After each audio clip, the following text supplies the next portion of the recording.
Morning students, आज अपन रेखा गणित की बात करते हैं जिसमें प्रश्नावली नंबर 6 है। तो देखो बेटा, प्रश्नावली नंबर 6 को पढ़ने के पहले हम कुछ बातें करेंगे जिससे कि अपन रेखा खंड क्या होता है। सबसे पहला नाम आता है बेटा रेखा खंड की बात करेंगे। सबसे पहला नाम है रेखा खंड। देखो रेखा खंड पहला नाम क्या है? रेखा खंड। तो रेखा खंड तो जाहिर सी बात है। अब रेखा खंड होता क्या है? जैसे कि बेटा ये बिंदु है, इस बिंदु में ये रेखा हुई, तो ये वह रेखा जो क्या हो जिसके दोनों छोर का अंत हो रहा है, जिसका दोनों छोर का क्या हो बेटा अंत हो। आगे के बात समझो कि एक रेखा का वह भाग होता है जो रेखा खंड का क्या बनता है बेटा दोनों छोर क्या हो बेटा, जिसका क्या हो दोनों खंडों का क्या हो अंत हो। आगे क्या बात तो रेखा खंड क्या होती है कि वह रेखा जिसके दोनों छोर मतलब एंड वाले पार्ट, ये दोनों छोर का अंत हो या दोनों छोर हो बंद हो, अंत हो या बंद हो, मैंने मतलब अंत हो या बंद हो, इन्हें क्या कहते हैं? उसे ही रेखाखंड कहते हैं। उसे ही रेखा खंड कहते हैं। बेटा समझो नाम से पता रेखा के भाग, खंड मतलब भाग बनाएगा तो दोनों छोर का अंत हो। आगे के बाद इसे क्या कहते हैं रेखा खंड, जिसे लाइन सेगमेंट बोलते हैं। इसे बेटा क्या बोलते हैं? इसे लाइन सेगमेंट। जैसे ये एक छोर ये हो गया, दूसरा छोर ये हो गया, इन दोनों छोरों का अंत में बेटा पॉइंट है। तो इसको जो ये रेखा है बेटा, इस रेखा को क्या कहते हैं? लाइन सेगमेंट यानी कि रेखा खंड कहते हैं। ये हो गया बेटा ए, इसको बोला बी, तो इसको किसी ने नाम दिया ए बी सी। आगे के बाद अब जब रेखा खंड हो गई तो आप नाम दिया गया किरण। तो किरण तो रे किरण क्या होगा जिसका एक छोर, मान लो कि कोई एक छोर है, इस एक छोर का जो बेटा अंत और दूसरा छोर आगे बढ़ता है, जवाब कर सकते हैं कोई जरूरी नहीं है। जैसे एक छोर का अंत दूसरा छोर जो बेटा आगे जाता है, तो इसे क्या कहते हैं? किरण कहते हैं। क्या कहते हैं? किरण। आगे के बाद देखो समझो कि वह रेखा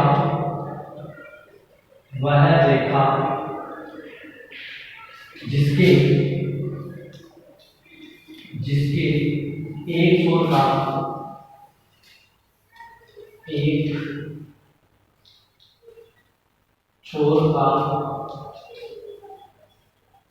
अंत हो और दूसरा छोर तो डायरेक्ट एक छोर का अंत, उसे क्या कहेंगे बेटा? रेखा खंड। उसे ही रेखा खंड उसे ही किरण कहते हैं। देखो समझो किरण किसे कहते हैं कि एक छोर का अंत, जैसे कि इस एक छोर का अंत दूसरा छोर जो बेटा आगे बढ़ेगा।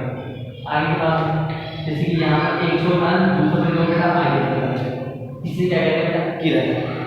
कोई डाउट किसी को? अब बेटा बात करते हैं सरेख। आप लोगों ने सुना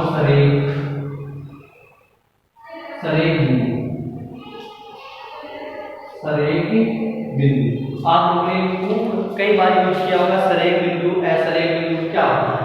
देखो सरेख बिंदु कि ऐसा वह रेखा जिसके मान ये एक रेखा है, कोई ये किरण है या रेखा है, कोई मान एक किरण हुई रेखा हो, एक में रेखा हो या किरण हुई, इसमें दो से अधिक मतलब जैसे कि एक बिंदु हो दो से अधिक बिंदु एक ही रेखा पर स्थित हो, या तीन बोल सकते हैं, तीन या तीन से अधिक बिंदु क्या हो बेटा एक ही रेखा पर स्थित हो, उसे या तीन रेखा पर स्थित हो, उसे क्या कहते हैं बेटा? असरेख बिंदु कहते हैं। आगे बात जैसे ये हो गया ए बी सी, तीन बिंदु में अपन इसे दो से अधिक भी बोल सकते हैं या तीन से अधिक भी बोल सकते हैं। आगे बात बेटा दो से अधिक ऐसा बिंदु को एक वह रेखा जिस पर दो से अधिक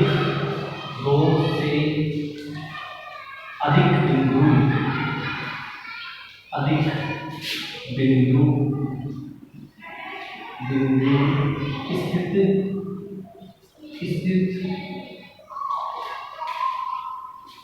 हो। आगे के बाद उसे क्या कहते हैं? सररेख कहते हैं। उसे सररेख कहते हैं। अब देखो सररेख का मतलब दो से अधिक बिंदु या तीन या तीन से अधिक बिंदु एक ही रेखा पर स्थित हो। देखो ये एक ही रेखा होता है। आगे का इस रेखा पर एक बिंदु, दो बिंदु, तीन बिंदु, इसे क्या कहेंगे बेटा? सररेख कहते हैं। आगे के बाद सररेख बिंदु किसे कहते हैं? इसके बाद बेटा असरेख बिंदु। देखो समझना, असरेख बिंदु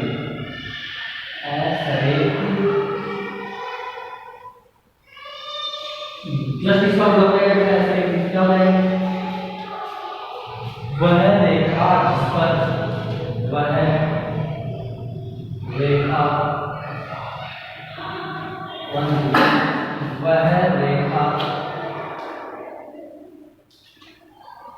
जिस पर वह रेखा जिस पर असरेख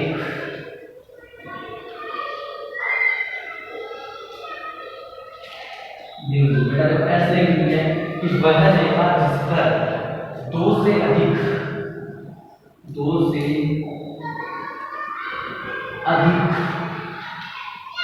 आगे बात दो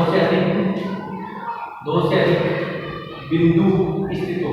वह रेखा जिस पर दो से अधिक बिंदु स्थित हो।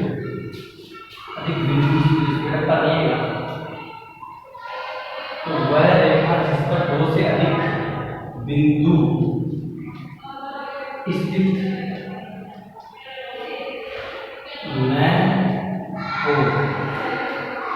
देखो उसे क्या कहते हैं? असरेख कहते हैं। उसे असरेख कहते हैं। समझो असरेख क्या होता है? देखो बेटा जैसे कि मान लो ये एक रेखा है, इसमें एक बिंदु यहाँ पर एक बिंदु। अब ये तो कोई बात जरूरी है तीन बिंदु, लेकिन एक बिंदु इस रेखा में स्थित न हो। जैसे कि ये बेटा ए बी सी, तो बेटा देखो दो से अधिक बिंदु इस रेखा पर स्थित नहीं है, तो ये क्या होगा? असरेख बिंदु। तो आप लोग उम्मीद करता हूँ कि देखा है किरण सररेख बिंदु और असरेख बिंदु समझ में आएंगे। तो आप लोगों को इनको अपनी नोटबुक में भी लिखना है और याद भी करना है।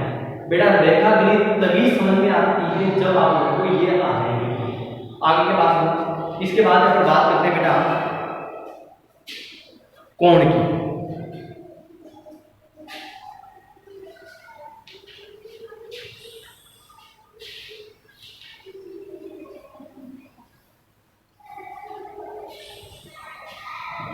ये बड़ी चीज है बेटा।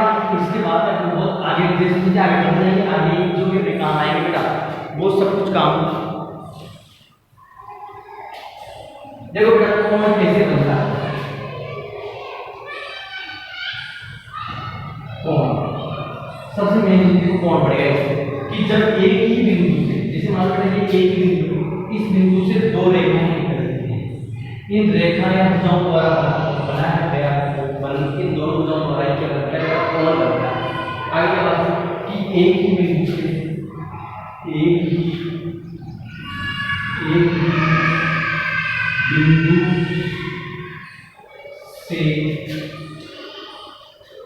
निकली दो भुजाएं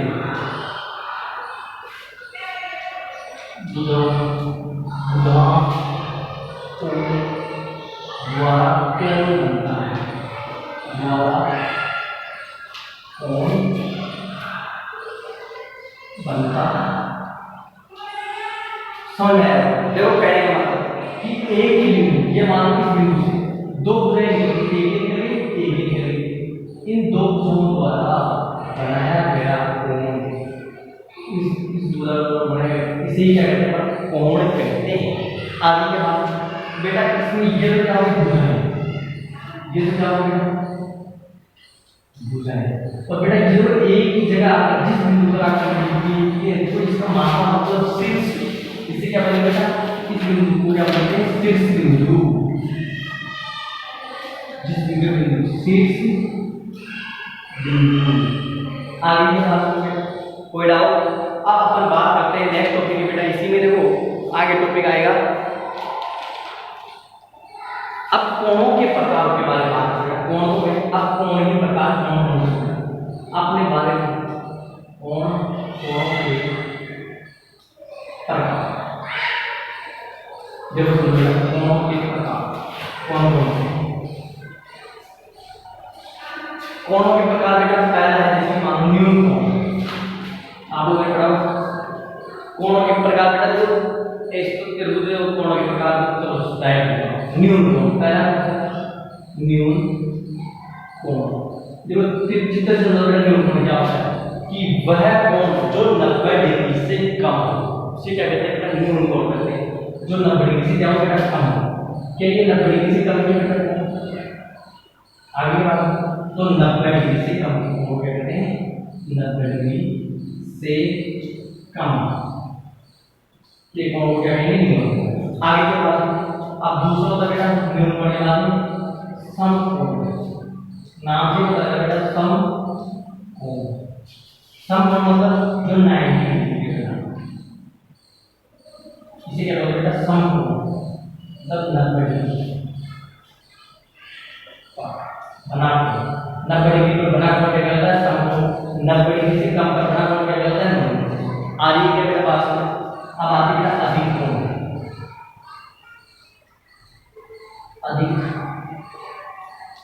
कोण, अब बेटा अधिक कोण क्या होता है? 90 डिग्री से अधिक। तो 90 डिग्री से अधिक,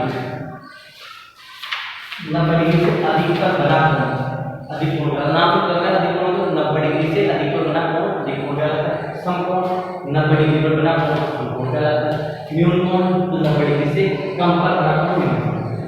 आगे के बाद इसके बाद में बात करते हैं सरल कोण। सरल कोण या ऋजु कोण या ऋजु कोण। सरल कोण या ऋजु कोण बेटा देखो ये एक सरल रेखा पर बना कोण जिसे अपन 180 डिग्री बोलते हैं। आगे क्या होता है? ये क्या होता है? सरल कोण 180 डिग्री पर 180 डिग्री पर बना कोण। ये हो गया। अब बेटा आता है प्रतिवर्ती कोण। देखो समझो अगला आता है प्रति, जो अपने काम में भूल जाता है प्रतिवर्ती कोण। देखो प्रतिवर्ती कोण क्या होता है?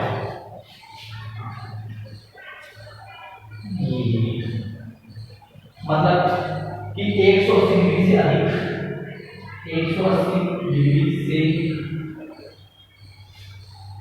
अधिक या आप बोल सकते हैं 360 डिग्री से कम, 360 डिग्री से कम। आगे बात हम याद करेंगे ना कि प्रतिवर्ती कोण होता है बेटा कि वह कोण जो 180 डिग्री से अधिक या 360 डिग्री से कम पर बना कोण क्या कहलाता है? प्रतिवर्ती कोण। आगे क्या बात करते हैं? ये कोणों के प्रकार के, इसके बारे में हम बात अब जो भी टॉपिक स्टार्ट होगा बेटा, आपने जो भी मेन टॉपिक स्टार्ट किए वो अब बहुत ही ज़्यादा काम है। अपने जो क्वेश्चन हैं उनमें ये तो अपनी बराबरी बात है। तो जो आप टॉपिक स्टार्ट कर रहे हैं इसी टॉपिक में से ज़्यादातर क्वेश्चन इसी से होंगे। देखो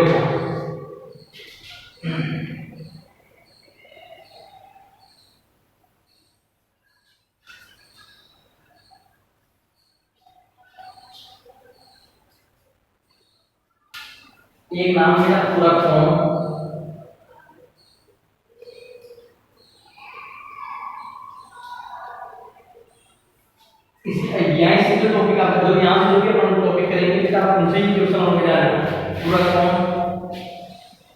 समपूरक कोण।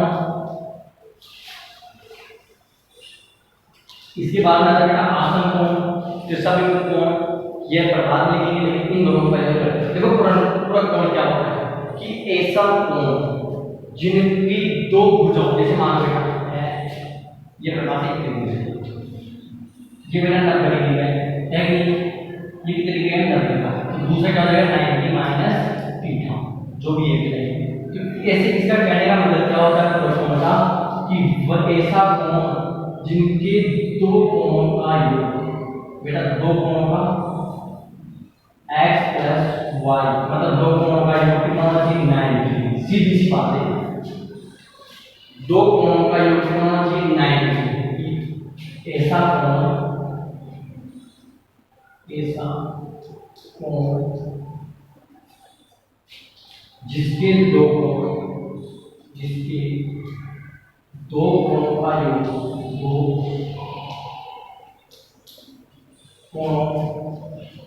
का योग 90 डिग्री होता है। इसी का पूरक कोण करते हैं। आगे के बाद अब होती है समपूरक कोण के बाद कि ऐसा कोण जिनके दो कोणों का योग कितना डिग्री आना चाहिए बेटा 180 डिग्री। आगे क्या मतलब एक कोण जैसे 90 है तो दूसरा कोण है वो किस पूरक होगा, समपूरक होगा, मतलब कि 180 माइनस 90। हमेशा मतलब दूसरा कोण माइनस हो जाता है। आगे क्या बात देखो अपन सीधी सीधी बात लिखेंगे कि ऐसे कोण आपको ये किससे भी याद रखना, तो ऐसा कोण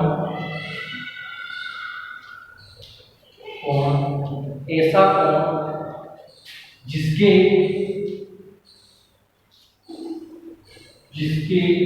दो कोणों का योग, दो कोणों का योग 180 डिग्री कितना होता है 180 डिग्री होता। आगे की बात करते हैं। अब अपन बात करते हैं बेटा आसन कोण की। अब किसकी बात करते हैं अपन, आसन कोण और रैखिक युग्म और शीर्षक कोण, तीन टॉपिक है बेटा। तो ऐसे करते हैं एक बार करवाएं, चलो अभी करवा देते हैं 5 मिनट के।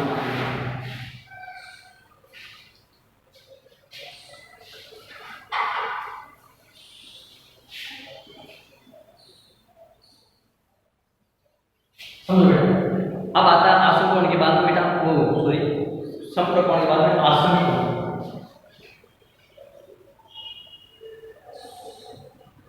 आसन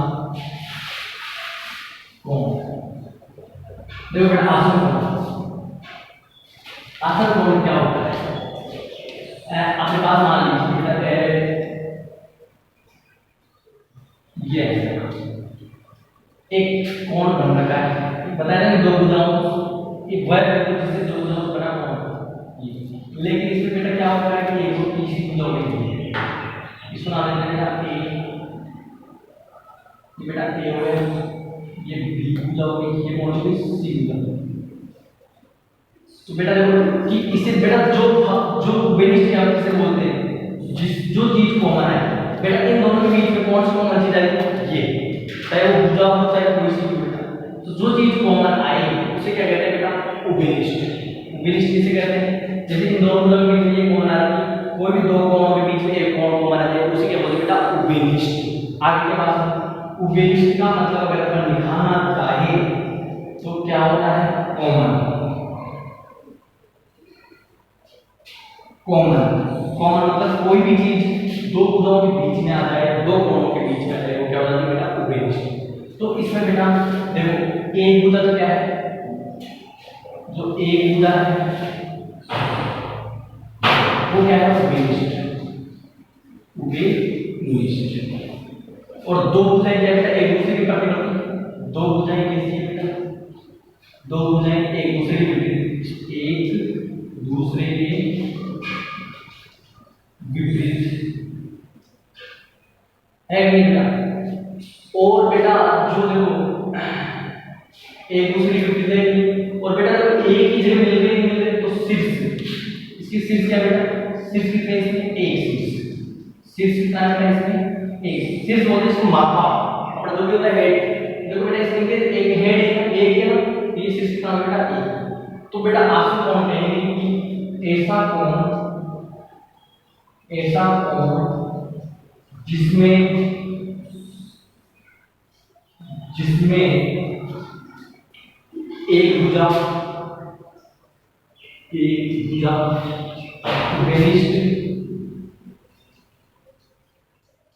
उभयनिष्ठ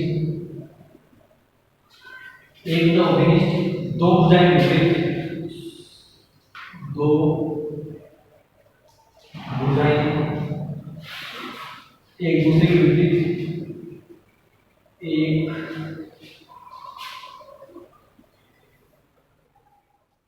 दूसरे के विपरीत।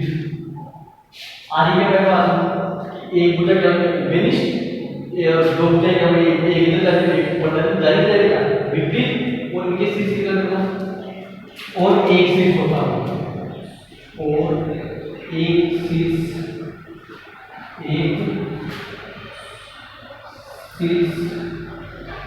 होता हो।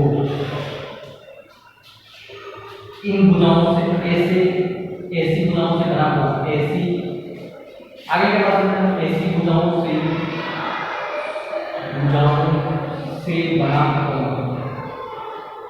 बना क्या कहलाता है, और आसन कहलाता है, आसन कौन कहलाता है, कोई जरूरी नहीं बेटा जो इसका चित्र ऐसा ही हो, देखो इसका चित्र ऐसा भी हो सकता है, ध्यान रखना ये आगे बढ़ने का देखिए ये होगा बेटा, तो जैसे मान लो ये x है और ये y है, तो इन दोनों कोणों का योग बेटा हमेशा 180 डिग्री ही प्राप्त होता है। इनको जरूरी नहीं बेटा जैसे मान लीजिए एक अनुपात जो आसन कोण होते हैं ये एक दूसरे की क्या होते हैं समपूरक होते हैं, ये भी आसन कोण ये एक दूसरे के होते हैं समपूरक, तो जो आसन कोण क्या होते हैं एक दूसरे से मतलब ये x हो गया ये y हो गया, तो इन दोनों का योग कितना होता है 180 डिग्री बड़ा ना समपूरक।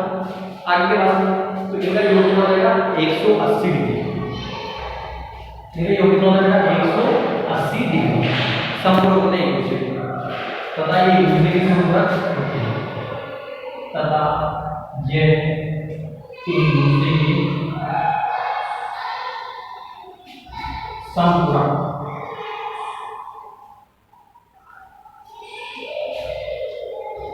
होते हैं। समपूरक मतलब समझिए जब भी समपूरक नाम आ जाए मतलब कि कोण x प्लस कोण y बराबर 180 डिग्री।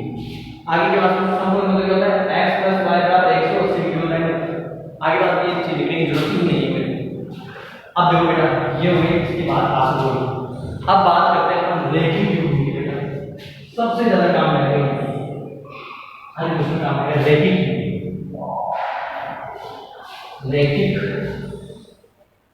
युग्म।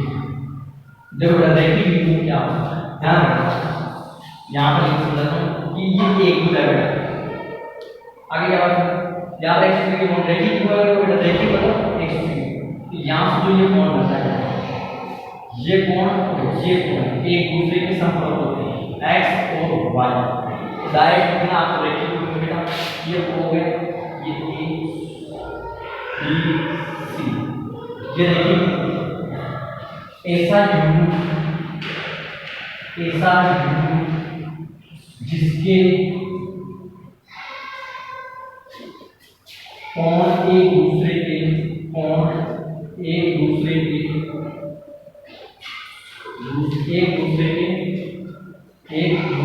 के पूरक होते हैं, समपूरक होते हो,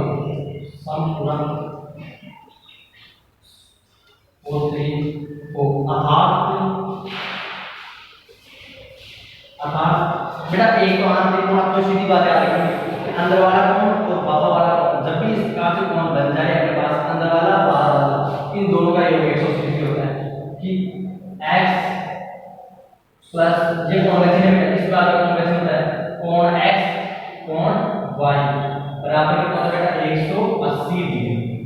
ये किसका चिन्ह है बेटा, यहाँ पर स्टार्ट ले लिया कोण को उल्टे जैसे ये एरो है इससे लिखा जाता है, कोण को से लिखा जाता। आगे के बाद कोण को से लिखा जाता है इससे, जैसे एल जैसे तो ये अपना देखिए कुछ जाएगा कि कभी अंदर वाले और बाहर वाला दोनों कोण का योग होता है 180 डिग्री प्राप्त होता है। आगे के बाद अब एक लास्ट कोण लगे तो अपने काम में आएगा फिर सभी मुक्त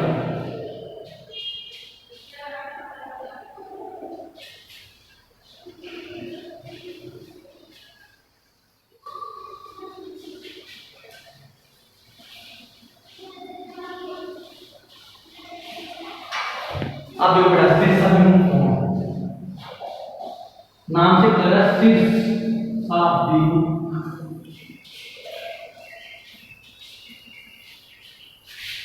कोण। देखो समझो बेटा मान लीजिए एक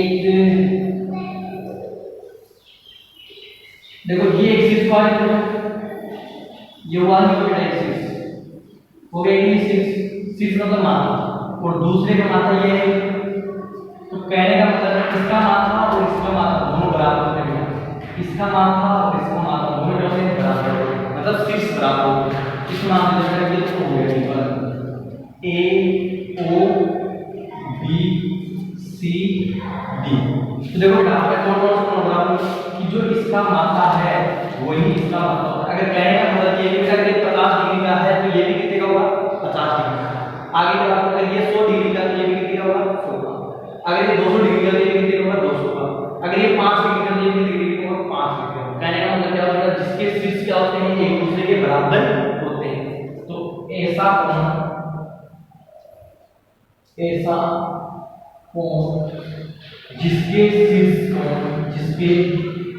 शीर्ष बराबर होते हो, जिसके शीर्ष क्या होते हैं बराबर होते हो उसे क्या कहते हैं बेटा शीर्षाभिमुख कोण कहते हैं। उसे शीर्षाभिमुख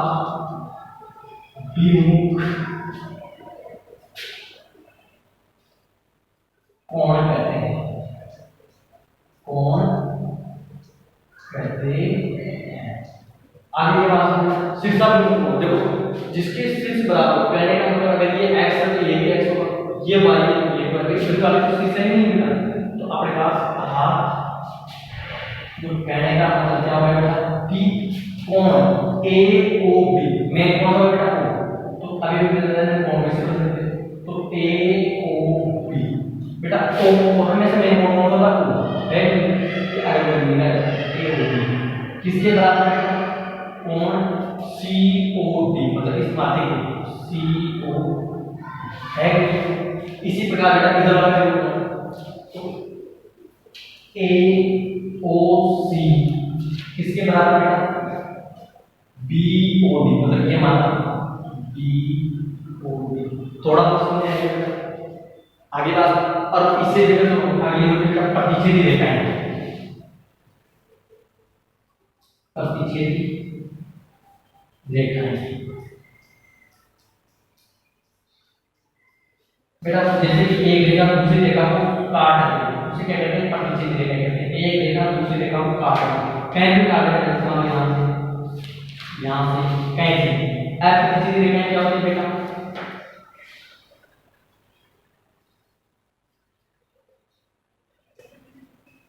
प्रतिच्छेदी रेखा। अब कोई जो रेखाएं हैं जो प्रतिच्छेदी रेखाएं मान लीजिए यहाँ पर कोई यहाँ पर हो गई लेकिन आगे जाके कटेंगे करेंगे इस प्रकार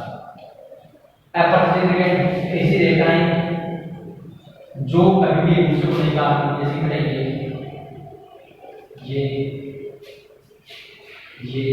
आगे क्या बात। तो आज की क्लास ये समाप्त होने बेटा कल से अपन कर्मे करेंगे। उम्मीद करता हूँ बेटा समझ में आया होगा आप लोगों को।